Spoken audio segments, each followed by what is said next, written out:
Ассаляму алейкум достар, сіздермен Айгүл Жасан, менің каналыма қош келдіңіздер. Бүгін сіздерге қамыры өте нәзік, жұмсақ, дәмді болып шығатын рогаликтердің рецебімен бөлісетін боламын.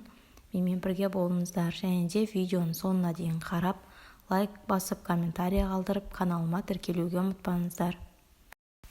Ең алдымен ыдысымызға жылы сүт, оның үстіне жылы суды құямыз. Оның үстіне өсімдік майын, 1 шай қасық тұзды, 2 үлкен қасықпен секерді саламыз. Барлығын жақсылап бір араластырып аламыз да, оның үстіне құрғақ аштықыны саламыз.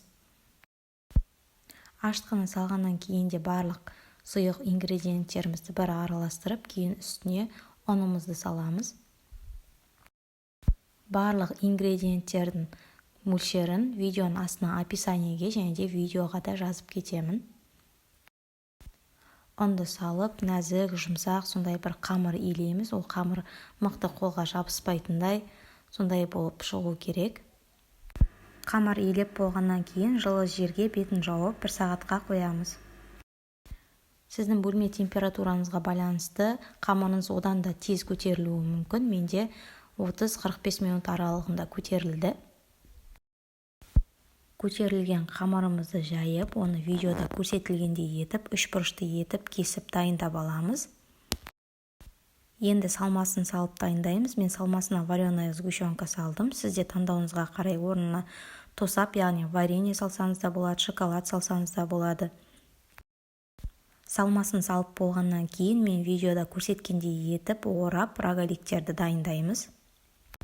Және де достар, менің каналыма тіркелмеген болсаңыздар, міндетті түрде тіркеліп қойыңыздар. Сол кезде сіздерге мен салған видеоларым алғашқы болып көрінетін болады. Ол үшін төменде подписаться батырмасын бассаңыз болды.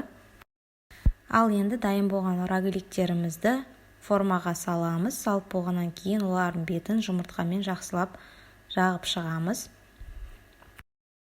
Дайын болған рогаликтерімізді қызып тұрған пеште 180 градуста 25-30 минутта беті қызарғанша пісіріп аламыз. Бұл рогаликтердің қамыры өте нәзік, жұмсақ, дәмді болып шығады. Видеоны соңына дейін көріп, сіздерде міндетті түрде жақындарыңызға дайындап, қуантып қойыңыздар.